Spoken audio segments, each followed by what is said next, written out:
Hej och välkommen till min kanal. Om det är första gången du är här så kan jag berätta att jag nyligen flyttade hem från USA där jag bodde i många år och var aktiv i politiken där. Jag har också varit behjälplig i Latinamerika som demokratiaktivist. I nutidshistorien så är det intressant för mig att titta på Sverige därför att av alla de länder där jag har varit aktiv i politiken och studerat, så är faktiskt Sverige det land som är mest opakt. En dimridå som ligger för det. Samtidigt så brukar Sverige dyka högst upp, eller nästan högst upp i listan över länder när det gäller att inte ha mycket korruption. Men som en som har varit engagerad i den politiska processen i ett antal olika länder, så vill jag påstå att just det faktum att man inte ser korruption är en stor röd varningsflagga för att här är korruptionen systematisk. Därför så var det med stort intresse som jag köpte den här boken när jag såg att den fanns tillgänglig. Palme omvärderad. Dagbok från UD och mordet på Sveriges statsminister av Bo J. Theutenberg 2023. Jag läste denna för att få lite information, för jag har förstått. Jag har varit aktiv som jag sa i USA, också i Honduras och framförallt i Venezuela. Och sen blev jag kidnappad av ELN-gerillan i Colombia år 2023. Och Sveriges agerande då tyckte jag var märkligt. Och ELN-gerillan berättade för mig att Sveriges UD var aktivt i deras fredsförhandlingar. Och jag vet ju att ELN är en beväpnad irreguljär gren av den venezuelanska knarkkartellen. Alltså den venezuelanska regimen är en knarkkartell. Det är organiserad brottslighet som har tagit över det landet. Och de förde också in mig i Venezuela och blev förhörd av någon från regimen. Och de sa rakt ut till mig att Kuba, Nicaragua och Venezuela är i La Revolución som de kallar det för. La Revolución är alltså en eufemism för denna organiserade brottslighet. Och ELN är en del av dem. Nu har det hänt nya saker där i Catatumbo där jag blev kidnappad. Men det lämnar jag till en annan video. Nu ska jag gå hit för jag vill alltså ha reda på vad är det som händer på svenska UD? Och så såg jag den här boken och det följer som handen i handsken, så jag läste den över julhelgen med stort intresse. Och som ni ser har jag satt ett antal notiser här i kanten. Jag fick slut på dem faktiskt. Jag fick återanvända en del. Men låt mig nämna lite av vad jag såg här. Så jag ska bara gå igenom lite i ögonfallande saker som jag noterat. Här på sidan 68. Säpos chef för kontraspionaget, Olof Frånstedt, beskriver i sina memoarer hur Pierre Schori på 1960-talet hade täta möten med Mikhail Streltsov, en KGB-officer, i Stockholm. Och Pierre Schori så sent som 2022 sa nej till ett svenskt NATO-medlemskap. Och då släppte författaren Anders Jalaj en inspelning med spionen Stig Bergling som pekade ut Schori som KGB-spionen Valentin. Vi hoppar vidare. Sidan 90. Med stöd av framforskade dokument fastslår Stasi-forskaren Mikael Ploetz, ursäkta om jag uttalade fel, att det var via Socialistinternationalen och dess vice ordförande Kalevi Sorsa, finländare, som den sovjetiska ledningen skulle närma sig den dåvarande svenska oppositionsledaren Olof Palme för att förmå honom att påta sig rollen som ordförande i Palmekommissionen. Citat, Palmekommissionen skulle alltså användas som språkrör för att få Sovjetunionens fredsförslag att nå ut till ett ännu bredare publikum. Slutcitat. Och på följande sida så skriver han här, var det Pierre Schori som drev denna sak. Pressades han till detta av sitt entourage, alltså Palmes entourage. På samma sätt som Schori drev alla andra socialistkommunistiska frågor, som till exempel befrielsekrigen och miljardbiståndet. Och där har vi kopplingen till det jag nämnde med ELN-gerillan och FARC-gerillan som nu är i krig. ELN anföll FARC häromdagen. Jag har groteska videor från det kriget. Men man kan inte lägga upp sånt på YouTube för då blir videon blockerad. Men Teutenberg hänvisar till den här boken av Pierre Schori där han skriver om hans samröre med gerillor. Och Socialdemokraterna i Sverige hade ju länge ett gott förhållande till FARC som blev ertappade med att ha svenska pansarskott Carl Gustaf, alltså AT-4, i sin arsenal.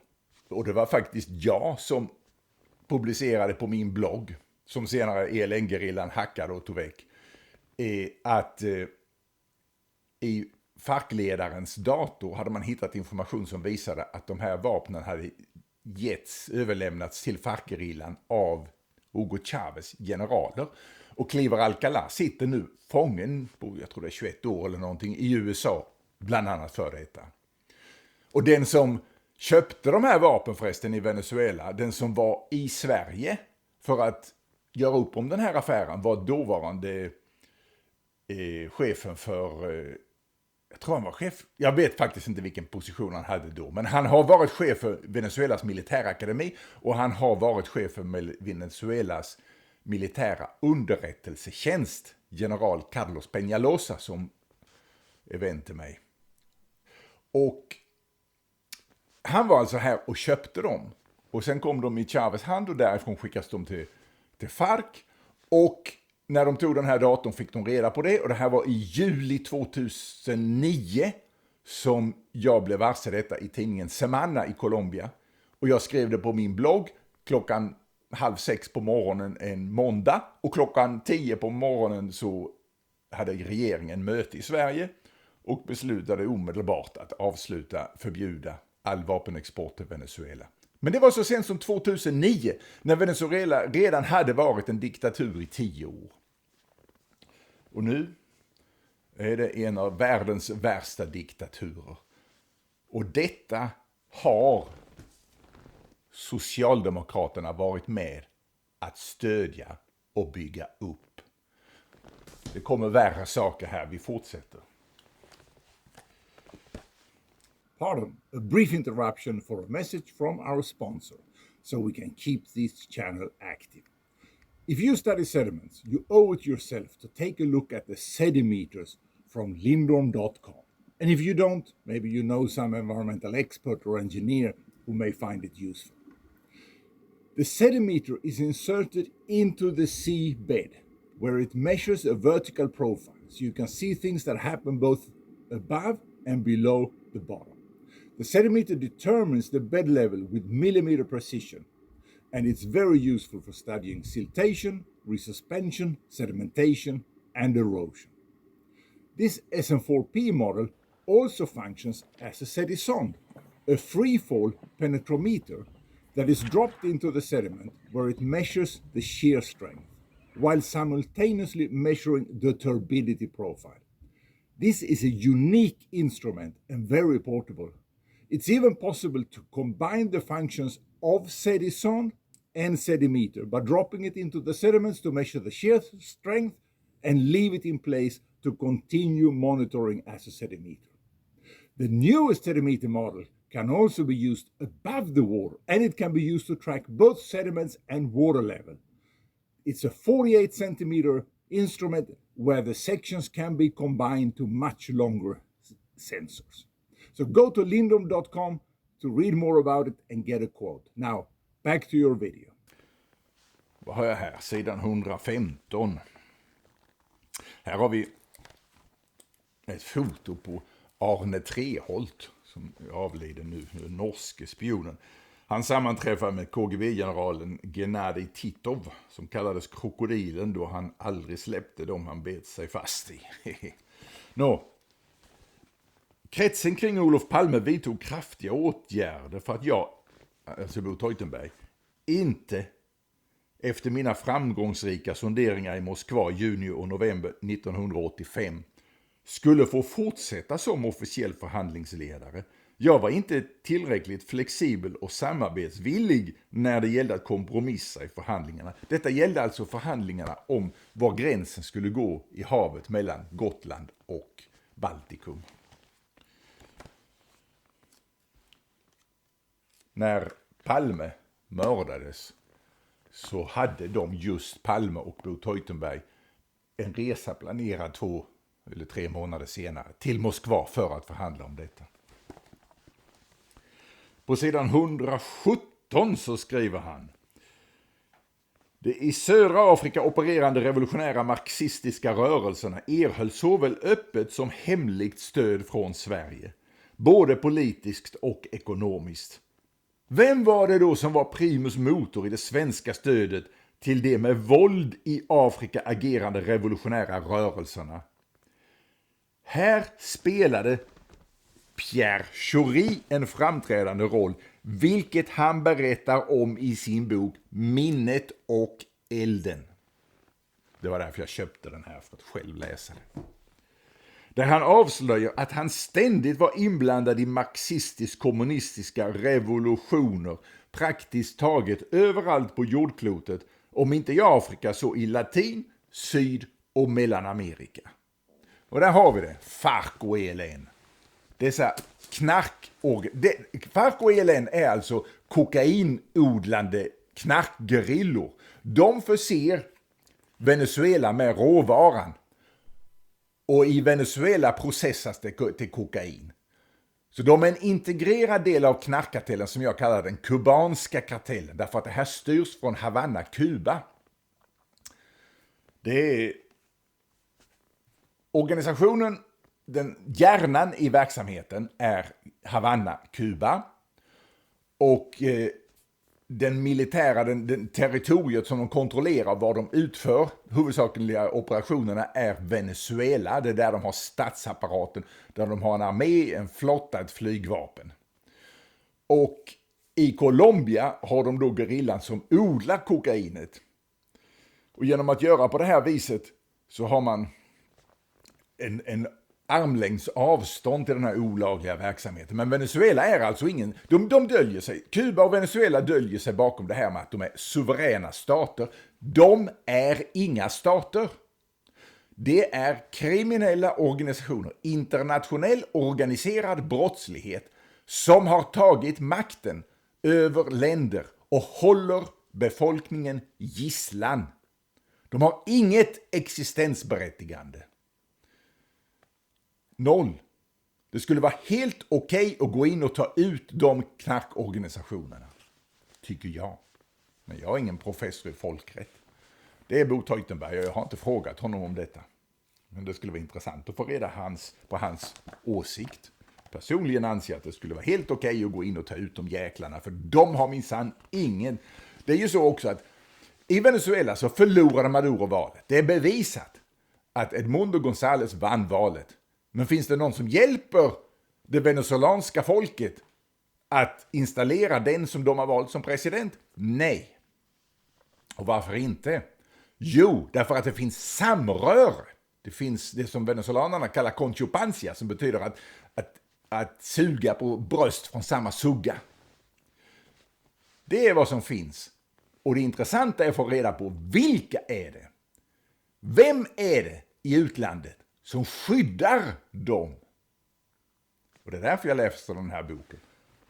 Och det är därför det är intressant att få reda på den här personens samröre.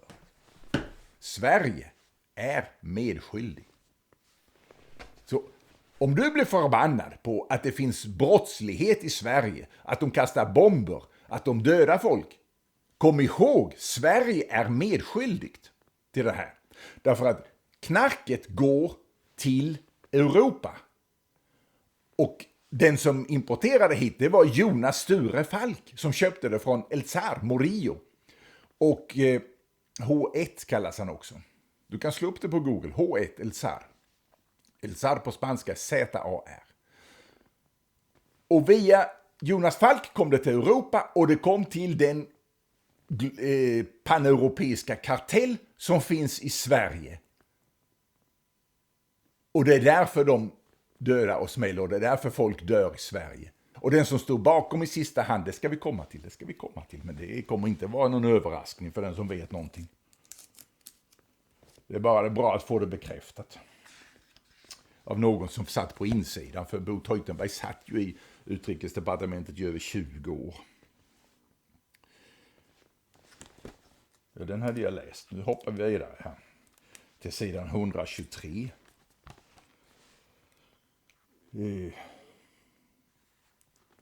Ja, nu pratar han om den svenska alliansen med NATO och alltså det hemliga avtalet att NATO skulle skydda Sverige i händelse av ett sovjetiskt anfall. Och Olof Palme var med på det. Han var inblandad när det avtalet slöts i början på 50-talet. Olof Palme var helt med på de planerna. Så Olof Palme var absolut ingen sovjetisk agent. Tvärtom.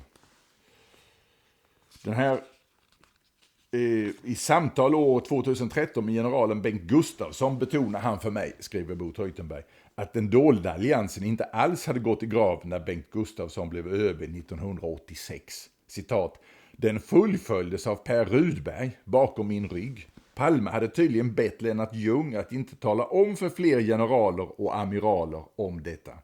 Ju fler som visste, desto större risk att det blev känt, vilket hade förstört hans image. För Olof Palme hade ju en image som vänsterman, men i verkligheten så var han alltså pro-NATO och pro-USA.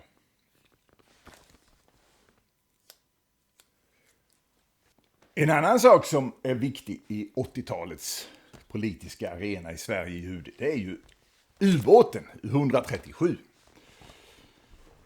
Och där var ju Bo Teutenberg inblandad i att skriva protestnoten när den gick upp på land i Karlskrona skärgård.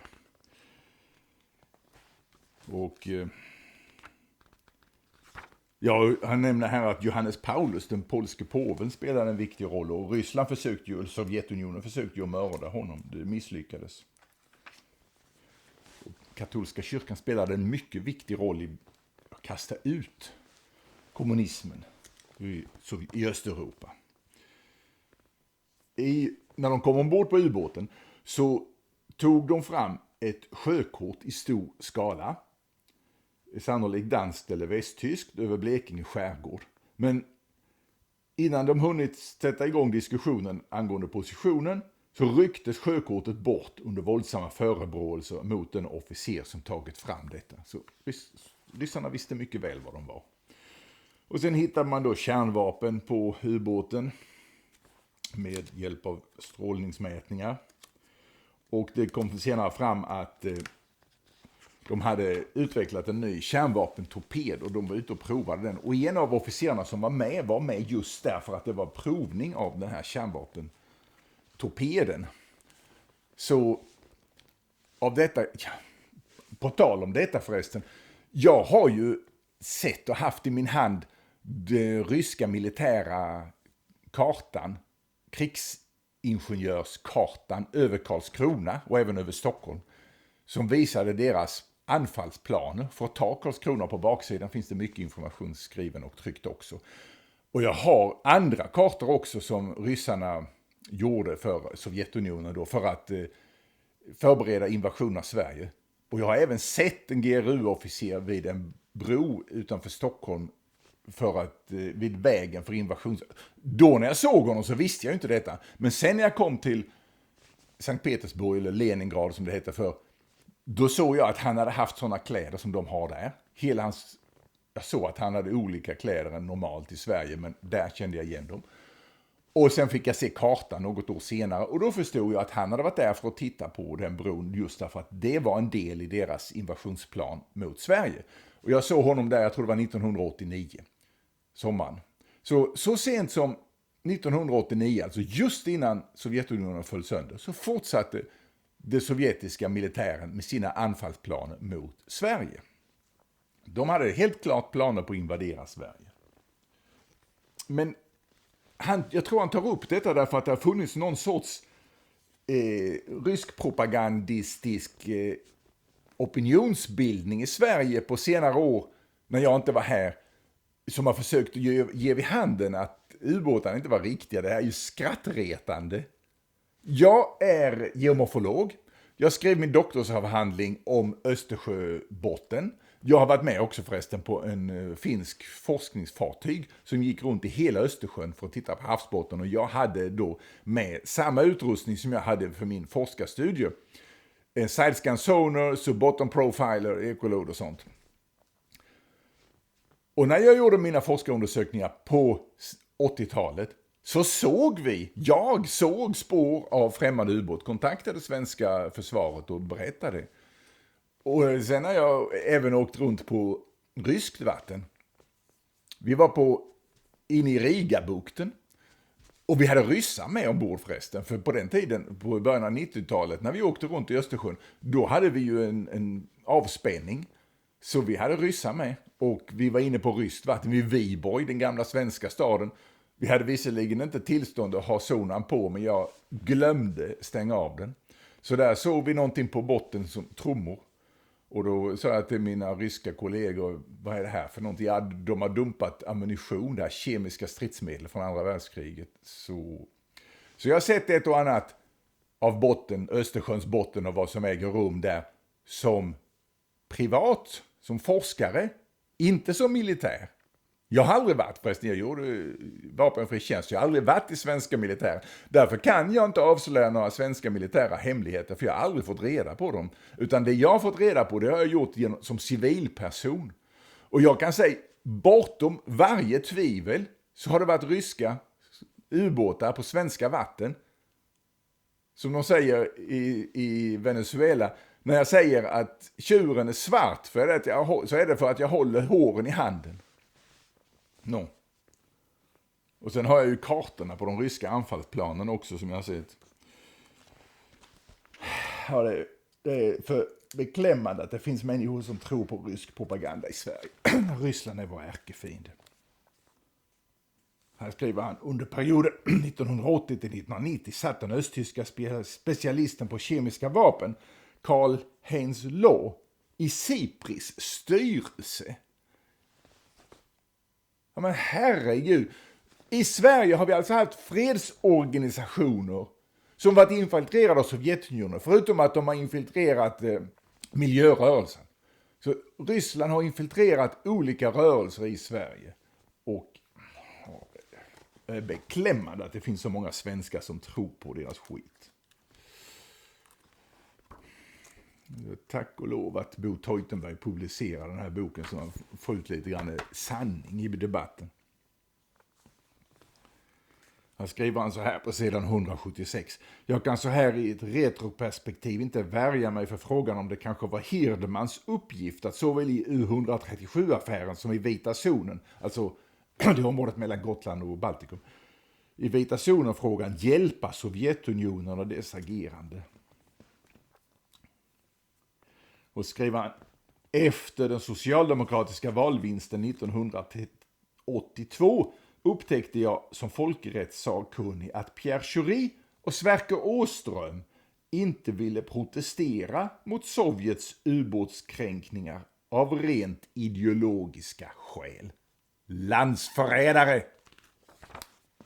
Den här boken är ett sammandrag av, jag tror det är 5 volymer som han har skrivit. Jag har dem i mina bokhylla, så här mycket böcker är det. Med information från hans tid på UD, anteckningar och råmaterial. Så hela råmaterial finns. Det här är bara sammanfattningen på 500 sidor. Och därför kan det ibland vara så att någonting upprepas. Jag kan så här i ett retroperspektiv inte värja mig för frågan om det kanske var Hirdmans uppgift. Så det står samma sak.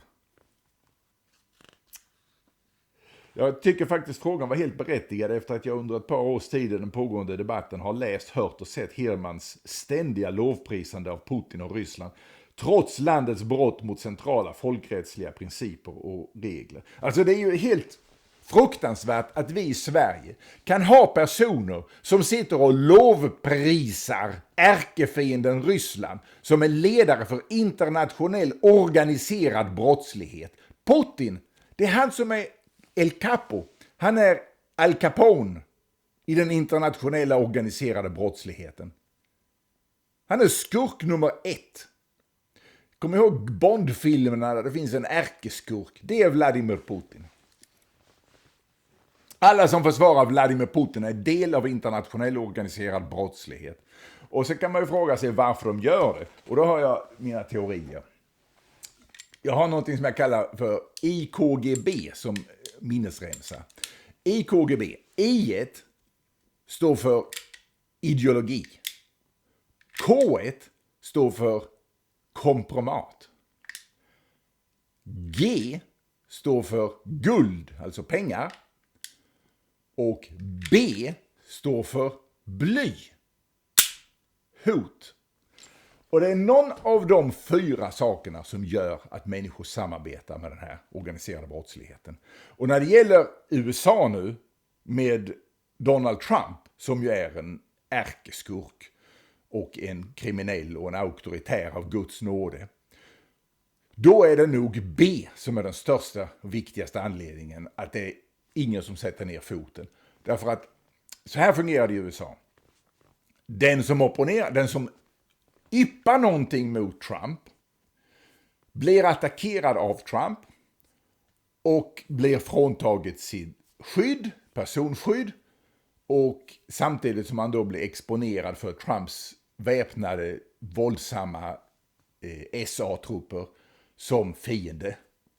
Och det är alltså en dödsdom i princip att säga någonting negativt om Trump. Och den som sen gör någonting konkret, det blir ju mycket värre. Men åter till Sverige. Varför är det så i Sverige? Har vi den principen i Sverige? Förresten kan man ju undra det. I Sverige så är det ju så att man får ju inte vara beväpnad, man får inte skydda sig själv.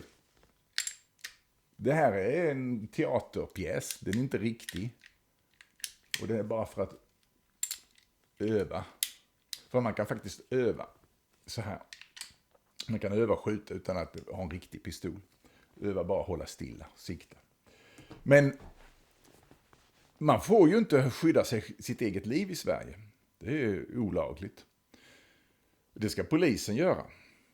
Och vi vet ju alla vad som hände i fallet Lars Vilks. Jag har gjort ett antal videor om det. Jag har analyserat vetenskapligt ljudfilen som spelades in i Markaryd här.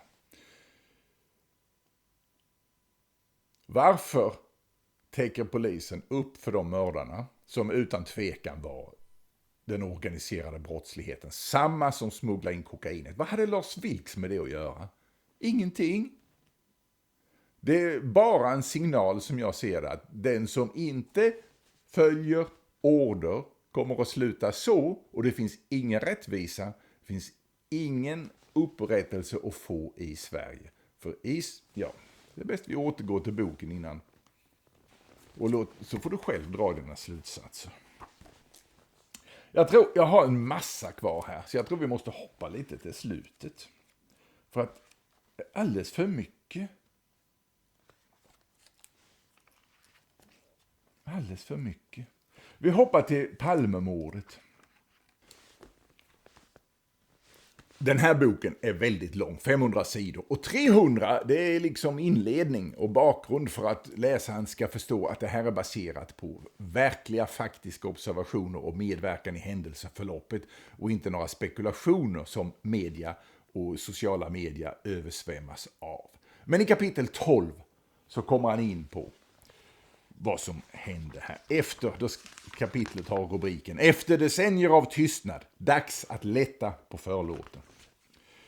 Och på sidan 309 så skriver han: I det samtal som jag och Svante Winqvist hade med Säpos operative chef Olof Frånstedt i omgångar under sammanlagt 15-20 timmar under den första halvan av 2016 påminner Frånstedt om den debriefing som hölls av bland andra Säpo av den avhoppade tjeckoslovakiska generalen Jan Seina. Denne kände väl till hur de öststatliga underrättelsetjänsterna i Skandinavien var uppbyggda och hade sagt följande, citat: Jag erinrar mig att i mitten av 1960-talet minst 40% av socialdemokraterna stod under vårt direkta inflytande. Vi observerade också en välkommen marxistisk strömning i partiets interna politik. Vi visste genom Sovjetagenter som fanns runt om Olof Palme, den socialdemokratiska partiordföranden, att han, även om han föraktade Sovjetkommunismen, var en stor beundrare av Tito och Castro, samt att han sympatiserade med den senare av Dubček införda typen av kommunism. Det är alltid de vänsterinriktade socialdemokratiska partierna som blir föremål för sovjetisk påverkan och manipulation. Slutcitat. Olof Palme var alltså en stor beundrare av Fidel Castro, får vi reda på, den här tjeckiske spionen. Och det var ju Olof Palme som var den första västliga ledare som reste till Kuba efter revolutionen 1975. Och som jag nämnde för ett tag sedan så är Castro, Kuba, under Fidel Castro, hans efterföljare nu, ledare i den internationella kartellen som producerar och smugglar ut kokain över världen. Och det är ett känt faktum att de gör detta som ett kemiskt vapen. Att få länderna som USA, Kanada, Europa, Australien, deras fiender, att betala för sin egen förstörelse. På det viset ser de kokain som ett perfekt vapen. Och mina kidnappare i ELN som förde mig till Venezuela sa samma sak. Och denne Castro beundrade Olof Palme. Han var helt förd bakom ljuset, stackaren. Och det är nog många som är förda bakom ljuset. Men som jag sa, det finns 4 saker. Ideologi, kompromat, pengar och hot i KGB. Som kan ligga bakom. I KGB. Det som kan ligga bakom varför människor samarbetar. Och när det gällde Palme så var det kanske ideologin. Kanske. Men i Hylands hörna 1976 tror jag det var efter han förlorat valet. Så medgav han att det fanns negativa aspekter med Kuba. Så varför skyddar han det? Vad är det? Är det ideologi? Är det kompromat? Och kompromat, vad är kompromat? Jo, de har supit dem under bordet kanske. För det nämner Bo Teutenberg att Sovjetagenterna försökte alltid supa dem under bordet. Och de sätter dem med unga flickor, det är specialitet för Ryssland men ännu mer för Kuba. Jag har personligen pratat med en som var som ung flicka, 13 år, för till att vara prostituerad och ge till utländska dignitärer som skulle sen ha kompromat mot dem. Fruktansvärda. På sidan 322 pratar han om NATO-samarbetet. NATO-samarbetet inte bara med NATO-länderna Danmark och Norge utan även med Sverige oroade Sovjetunionen djupt, särskilt om NATO i händelse av krig eller militära förvecklingar i området kunde utnyttja de svenska örlogsbaserna i Karlskrona och Berga samt på Muskö. Och det var just över de områdena som jag såg de sovjetiska kartorna. Det är så här att Sovjetunionen hade en kartserie över hela Europa i skala 1-400 000. Men på just Stockholm och Karlskrona-bladen så fanns det en specialutgåva med påtryck. Ett superhemligt påtryck. Och det var de kartorna jag såg. Och som jag visade för Aftonbladet här i den här soffan förresten där vi sitter nu. Så det kan du slå upp omkring år 2000 någonting sånt där. Och förresten så nämner i den här boken Bo Teutenberg när den nyheten kom ut. Jag tror jag hoppat över det här. Palme hade även i övrigt blivit för besvärlig och självständig gentemot Sovjetunionen och dess allierade och deras gemensamma intressen. Han spelade allt mer med instrument som ekonomiskt bistånd och vapenhandel. En oslagbar kombination. Ditintills hade detta främst varit ett sovjetiskt privilegium. Inte heller stämde hans ideologisk-politiska budskap till u-världen och dess befrielserörelser överens med den monolitiska Sovjetkommunismens budskap. Moskva tappade det ideologiska och praktiska kommandot över marxismen. Palme hade blivit ett problem för Sovjetunionen. Olof Palme framstod således i sovjetiska ögon som en allt mer svårstyrd konkurrent på flera områden. Ja.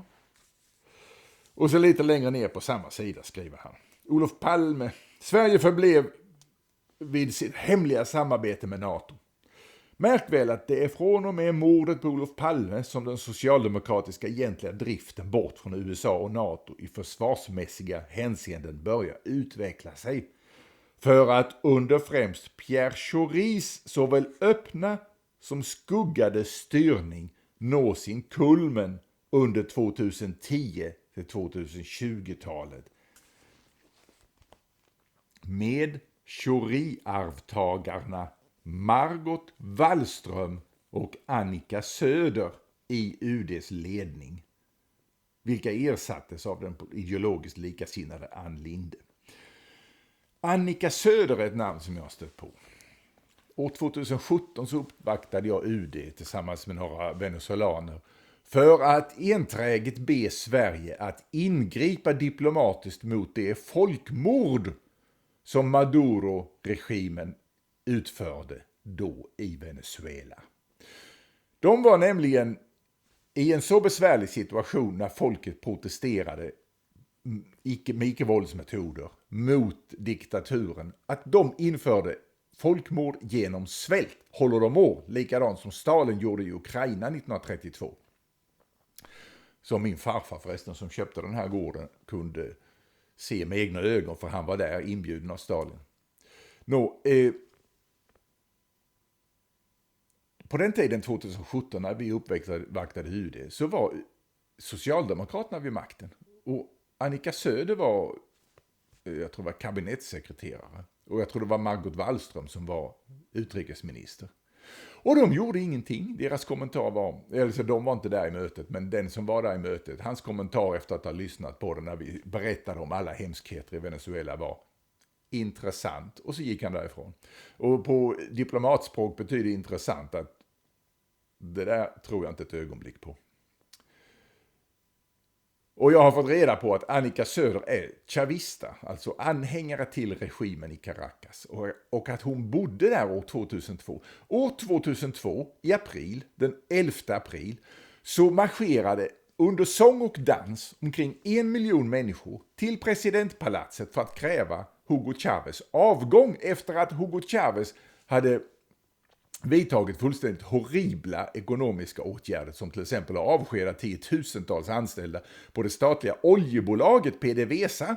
Och det är ju PDVSA som står för landets 90% eller något sånt av landets inkomster. Och han avskedade alla som visste någonting för att ersätta dem med ideologiskt färgade partianhängare. Och vi ser ju nu vad som resultatet har blivit. Venezuela är total ekonomisk ruin. Det var så att han ville använda de pengarna till ideologiska skäl istället för att driva landet som det ska drivas. Ja. Så då gick folket och krävde hans avgång och möttes av kulor. 19 personer ungefär dog och över 100 sårades. Och Chávez kallade ut stridsvagnar. Han beordrade militärerna att aktivera en militär aktion för att slå ner den här civila obeväpnade folksamlingen. Och de vägrade. Och då ringde Chávez själv till en lägre officer som skickade ut några stridsvagnar. Och de högre officerarna, då generalerna, beordrade honom att återgå till förläggningen. Men innan de hade återvänt till förläggningen så hade tv hunnit filma dem. Och de här scenerna då skickades ut över världen med påståendet att det hade varit en militärkupp. För mycket riktigt så avgick Chávez, han tvingades avgå. Så de hävdade då att det var en militärkupp. Och det gjorde även den svenska regeringen. De gick med på det. Det här var en militärkupp. Och det var jag där på UD 2017 för att tala om att det är falskt. Det var ingen militärkupp. Det är helt att vända svart till vitt och vitt till svart och påstå det. Och sen fick jag reda på att kabinettssekreteraren på UD när jag var där 2017 hade bott i Caracas år 2002 när det här hände. Och hon visste mycket väl vad som hade hänt. Så Socialdemokraterna i Sverige, Annika Söder, Margot Wallström, Pierre Schori, före detta KGB-agenten, är medskyldiga till det här som händer i Venezuela och Kuba och Colombia. För det är Venezuela som står bakom våldet i Colombia. Sverige, Socialdemokraterna i Sverige, är medskyldiga. Och de som sitter på UD, de måste ut därifrån. Och på andra departement också. De är landsförrädare, säger jag. Det är inte Bo Teutenberg som säger det, det är jag som säger det. Men jag har inte kommit fram till Palmemordet än. Och det kanske är någon annan som undrar. Om jag hoppar lite fram, vad har jag markerat här på sidan 328? Vad står det? Sovjetunionen framför redan den 2 mars 1986, dagen efter mordet, beskyllning mot USA att ligga bakom. Angående pressmeddelandet från den sovjetiska nyhetsbyrån TASS har Sverker... Dumt så det är inte klokt. Vi hoppar fram lite. Ja, UD lades ju i utredningen av mordet. Palme, jaha.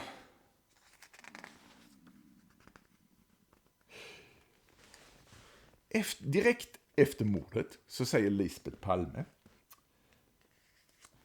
jag citerar, Fru Palme uppgav för oss följande. Hon var mycket misstänksam av sig, varför hon varje kväll tittade ut från fönster i bostaden. En kväll efter julhelgen hade hon sett 2 manspersoner stå och iaktta familjen Palmes lägenhet. Fru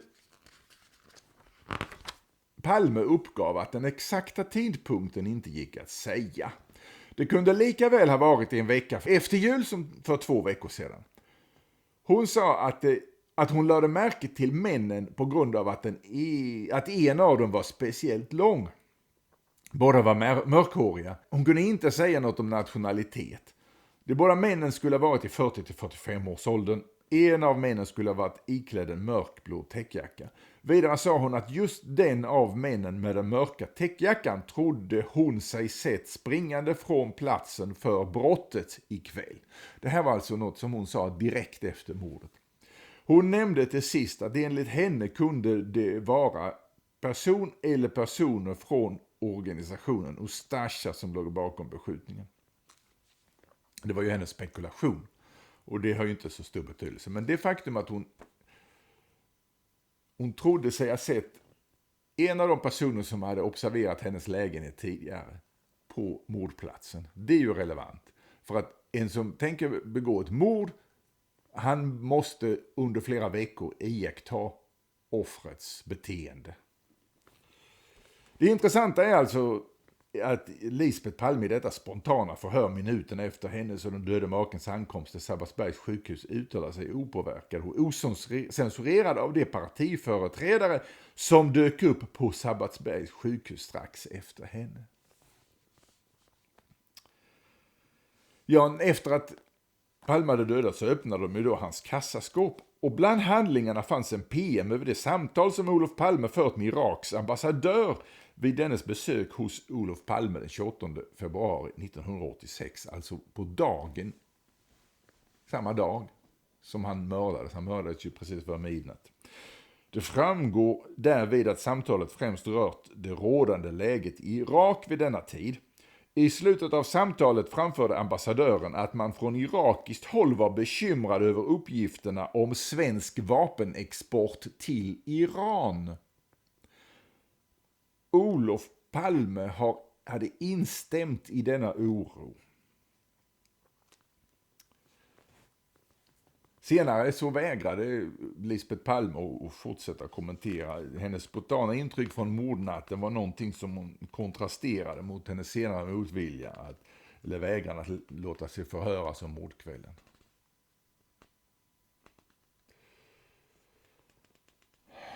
Granskningskommissionen hänvisar även till den Säpo-analys som säger att Palme var övervakad under mordkvällen. Analysen talar för att Olof Palme varit övervakad på eftermiddagen den 27 februari samt från det att han lämnade bostaden på kvällen den 28 februari fram till det att han mördades klockan 23:21, skriver de. Och här skriver han på sidan 339. Det är emellertid en gåta varför Hans Holmér och hans rådgivare tycks bortse ifrån vad som samtidigt framkommer i förhör med Christer Pettersson och hans kumpaner vid Sveavägen. Dels genom avlyssning i kurdkretsar att Christer Pettersson själv samt en annan A-lagare, inom stationstecken, identifierade mannen som höll i pistolen som en kurd vid namn Latif, vilken höll till i samma kretsar som Christer Pettersson, Sigge Segergren, men som också hade öststatliga sammanhang. Ja, egentligen så borde ju den som är intresserad själv läsa det här. Men poängen är alltså att han kommer fram till, alldeles i slutet av boken, vem som mördade. Men de vet det. Kapitel 19, buggning skapar moment 22 i Palmeutredningen. Det är ju så här att i rättsliga sammanhang, i en domstol, så får du inte använda olagligt erhållna bevis. Och vad som framgår här av den här boken, som är alltså hemlig information från en underrättelseagent som kommer ut nu årtionden efteråt, det är att redan på mordnatten så visste CIA och den svenska underrättelsetjänsten vem som var mördaren och vilka som stod bakom och varför. Det var känt. Men det gick aldrig att åtala för det därför att bevisen hade tillkommit genom underrättelseverksamhet med metoder som inte kan användas i domstol. Det är det ena. Och det andra är att på UD fanns det personer som försökte att dölja vad som verkligen hade skett och den verkliga orsaken bakom. Och dessa personer var KGB-agenter och, som jag nu har nämnt, har länkat till internationell organiserad brottslighet. Chefen för den här internationella kartellen är Vladimir Putin. Och under honom står presidenten på Kuba, Kubas säkerhetstjänst G2, som styr Venezuela, där deras vicekung så att säga är Nicolás Maduro. Och den hårde mannen som håller i knarkkartellen Cartel Soles är Diosdado Cabello, som nu är inrikesminister, polischef. Och deras pistoleros är ELN, den gerilla som kidnappade mig i Catatumbo i Colombia. Och förresten så har ju nu Gustavo Petro, som är president i Colombia, som har ett intimt samarbete med Nicolás Maduro. Han och Maduro har bestämt nu att nu ska deras militärer gå ut och kriga mot ELN för att återställa ordningen. Jag menar, herregud. Det är ju samma organisation. Det här är bara spel för galleriet. Det här var det. Det är rökridåer som de försöker att sprida. När Colombia och Venezuela, Gustavo Petro och Nicolás Maduro, skickar sina militärer till området Catatumbo i Colombia för att bekämpa ELN-gerillan, då är det bara rökridåer. För de är båda med i samma kartell. Världen befinner sig i ett mycket besvärligt läge. Och bakom allting, den ärkeskurken, om det hade varit en Bondfilm så skulle ärkeskurken ha varit Vladimir Putin. Och han måste besegras. Och det här handlar inte om kamp om territorier eller olika länder. Det här är inget traditionellt krig, utan det här är en kamp mot internationell organiserad brottslighet. Och det gör att frågor om nationell suveränitet och nationellt självbestämmande, vi kan inte tillåta att det hindrar oss från att gå efter brottslingar. Brottslingar som håller landets befolkning gisslan. Och de som skyddar de här brottslingarna på internationell nivå finns även i länder som Sverige. Det finns i Europa. I den här boken så skriver Pierre Schori att han etablerade kontakter för svenska europeiska socialdemokratin i Latinamerika. Och de enda andra socialdemokratiska partierna som hade sådana kontakter tidigare var Spanien och Tyskland. Och det spanska socialdemokratiska partiet är djupt korrupt. Det finns bevis på det som inte har publicerats. Det är djupt korrupt och inblandat i den här korruptionen i Latinamerika med knarksmugglingen och kokainet. Och vi ser Västtyskland som har monterat ner sin kärnkraft och förstört landet. Monterat ner militären.